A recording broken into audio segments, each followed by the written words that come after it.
सो अभी हम लोग डिस्कस करेंगे एनिमल्स के बारे में कि एनिमल्स में ये कंट्रोल एंड कोऑर्डिनेशन होता कैसे है। ये कंट्रोल एंड कोऑर्डिनेशन हो पाता है नर्वस सिस्टम की वजह से। अगर आप नर्वस सिस्टम देखो तो आपको ये पता चलेगा कि नर्वस सिस्टम जो है वो हमारे मस्कुलर सिस्टम से या मस्कुलर टिश्यूज से बहुत अच्छे से कनेक्टेड है, राइट। क्यों? क्योंकि हमारे बॉडी के जो भी मूवमेंट होते हैं सारे के सारे मसल्स के थ्रू होते हैं। सो अगर ये मसल्स को कोई कंट्रोल करेगा तो वो बॉडी के मूवमेंट को भी ऑटोमेटिकली कंट्रोल कर पाएगा। सो ये जो नर्वस सिस्टम होता है इसके अंदर एक स्पेशलाइज सेल होता है जिसको हम लोग नर्व सेल बोलते हैं, और ये नर्व सेल कुछ इस तरीके का दिखता है, राइट। अगर आप इसमें देखोगे तो आपको एक हेड रीजन दिख रहा है, यहाँ पे पूरा एक बॉडी दिख रहा है और यहाँ पे आपको टेल रीजन दिख रहा है। ऐसे ही देखने के लिए जाओगे तो आपको ऐसा स्ट्रक्चर दिखता है, राइट। सो यहाँ पे सबसे टॉप के रीजन पे आपको सेल बॉडी दिख रही है, राइट। वो सेल बॉडी के अंदर आपको न्यूक्लियस दिख रहा है। इससे निकलने वाले ये ब्रांचिंग पैटर्न्स जो आपको दिख रहे हैं those are called as dendrites, right. अब ये डेंड्राइट्स के बाद यहाँ पे नीचे की तरफ सेल बॉडी से निकलने वाला एक लाइन दिख रहा है आपको, इसको हम लोग बोलते हैं एक्सॉन, ओके। अब ये एक्सॉन फाइनली एंड में जाके एक्सोनल एंड या नर्व एंडिंग जिसको बोलते हैं वहां पे एंड हो जाता है। सो आपको ये पता चलता है ये स्ट्रक्चर देखने से कि ये बहुत ही ब्रांच स्ट्रक्चर है। अगर बहुत ज्यादा ब्रांच स्ट्रक्चर है मतलब ये इंफॉर्मेशन को गैदर करेगा, ठीक है।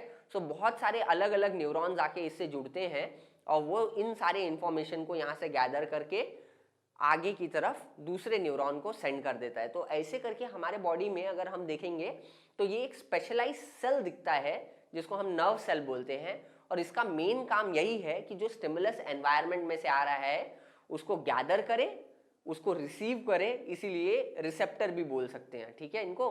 सो जो सेंसरी ऑर्गन है हमारे बॉडी के, जैसे हमारा स्किन हो गया वो एक सेंसरी ऑर्गन है, हमारा आई सेंसरी ऑर्गन है, नोज सेंसरी ऑर्गन है, टंग सेंसरी ऑर्गन है, राइट। सो बहुत सारे टोटल 5 ऐसे सेंसरी ऑर्गन्स हैं जिनकी हम लोग बात करते हैं, 5 सेंसस। तो ये सारे सेंसरी ऑर्गन्स में एक स्पेशल सेल्स होते हैं जिनको हम लोग रिसेप्टर सेल्स बोलते हैं, और ये कुछ नहीं, ये सारे न्यूरॉन्स ही होते हैं, ठीक है। तो ये क्या करते हैं, ये लोग बाहर से आने वाले जो इंफॉर्मेशन है उसको गैदर करते हैं और उस इंफॉर्मेशन को पास करते हैं। अब अगर आप जैसे देखोगे तो हमारा टंग जो है, टंग एक अलग टाइप के इंफॉर्मेशन को प्रोसेस करेगा जो इंफॉर्मेशन को ईयर्स प्रोसेस नहीं कर पाएगा, राइट। इसीलिए हम लोग बोलते हैं we can taste through our tongue but not through our ears, correct. So tongue जो होता है उसके अंदर गस्टेटरी रिसेप्टर्स होते हैं जो टेस्ट को रिसीव करते हैं। जो हमारे नोज होते हैं उनके अंदर ऑल्फैक्टरी रिसेप्टर्स होते हैं जो स्मेल करने के लिए हमको हेल्प करते हैं। जो आईज है उसके अंदर फोटो रिसेप्टर्स होते हैं, और ये फोटो रिसेप्टर्स जो विजुअल इंफॉर्मेशन होता है हमारे आसपास उसको गैदर करने में हेल्प करते हैं, ठीक है। सो अभी आई थिंक आपको एक आइडिया लग गया है कि अगर हम लोग न्यूरॉन्स की बात कर रहे हैं तो न्यूरॉन्स में एक स्पेशल कैटेगरी ऑफ न्यूरॉन्स है जिनको हम रिसेप्टर सेल्स बोलते हैं, और इनका मेन काम क्या होता है, एनवायरनमेंट में जो भी इंफॉर्मेशन है उन सभी को रिसीव करना, इसीलिए इनका नाम क्या है, रिसेप्टर्स। अब ये जो भी इंफॉर्मेशन होते हैं ये हमेशा डेंड्राइट के टिप पे आके कलेक्ट होते हैं, ठीक है। सो जो डेंड्राइट के टिप हैं वो सारे रिसीविंग एंड्स बनते हैं, राइट।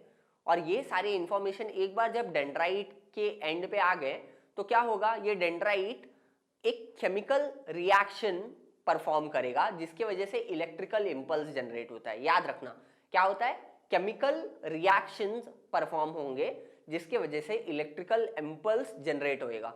जब ये इलेक्ट्रिकल इंपल्स जनरेट हुआ तो ये इंपल्स पूरे न्यूरॉन में से पास होगा, राइट। सो ये पास होएगा न्यूरॉन भर से और ये चले जाएगा दूसरे एंड पे। सो अभी यहाँ पे आप कंसिडर कर लो कि सपोज ये न्यूरॉन और न्यूरॉन का जंक्शन है। सो यहाँ पे ये एंड पे इंफॉर्मेशन रिसीव होगा। जब ये इंफॉर्मेशन रिसीव हुआ तो ये इसके अंदर से ट्रैवल करेगा और ये दूसरे न्यूरॉन में चले जाएगा, राइट। जैसे यहाँ पे आपको एक ही न्यूरॉन का कनेक्शन दिखा, वैसे यहाँ पे दूसरे न्यूरॉन्स भी बहुत सारे इस एक्सोनल एंड से कनेक्ट हो सकते हैं। सो आप अगर देखो तो ये एक बहुत ऐसे गुच्छे जैसा स्ट्रक्चर आपको दिखता है ब्रेन के अंदर जिसको हम लोग जंक्शन के नाम से भी बोलते हैं। सो एक्चुअली ये इंफॉर्मेशन ट्रैवल कैसे करता है, सो इंफॉर्मेशन जो होता है वो डेंड्राइट के एंड से एक्वायर होगा सबसे पहले, राइट। नर्व सेल के अंदर वो कहाँ से आएगा, वो आएगा जो डेंड्राइट्स हैं उनके टिप्स के थ्रू। डेंड्राइट के टिप्स के थ्रू वो अंदर पास हुआ। अब यहाँ पे क्या होगा, एक केमिकल रिएक्शन परफॉर्म होगा जिसके वजह से इलेक्ट्रिकल इंपल्स जनरेट होगा। अब वो इलेक्ट्रिकल इंपल्स ये पूरे डेंड्राइट के रीजन से सेल बॉडी के थ्रू ट्रैवल किया एंड फाइनली वो एक्सॉन के एंड पे पहुंचेगा।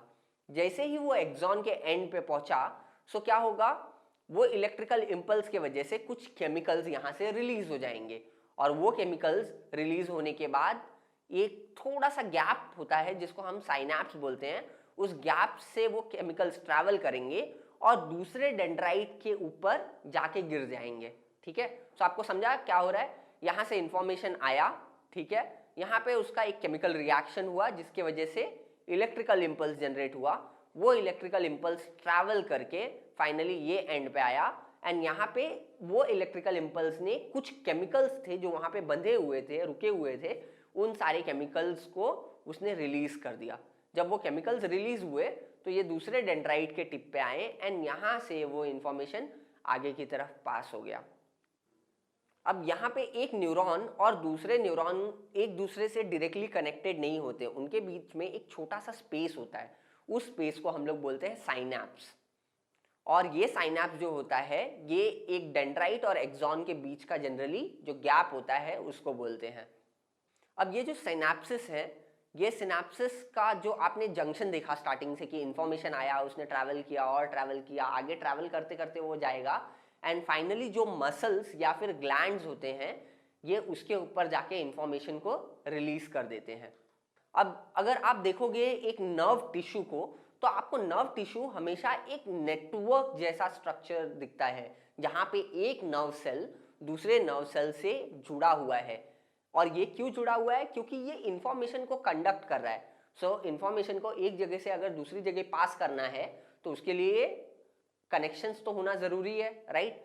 आप इसको एक सिंपल एग्जांपल से कंसिडर कर सकते हो कि सपोज एक ह्यूमन दूसरे ह्यूमन से कम्युनिकेट करेगा, दूसरा पर्सन तीसरे पर्सन से कम्युनिकेट करेगा, ऐसे ही तो करके इंफॉर्मेशन पास होता है। नहीं तो क्या होएगा, अगर एक पर्सन के पास इंफॉर्मेशन है और उसने वो इंफॉर्मेशन खुद के पास ही रोक के रख लिया तो इंफॉर्मेशन आगे पास हो पाएगा क्या, नहीं। So that's the thing which happens here, that information is passed from one person to another. वैसे ही information is passed from one neuron to another, third, fourth and at the final junction जहां पे उस information से होने वाला जो action है उसको परफॉर्म किया जाएगा।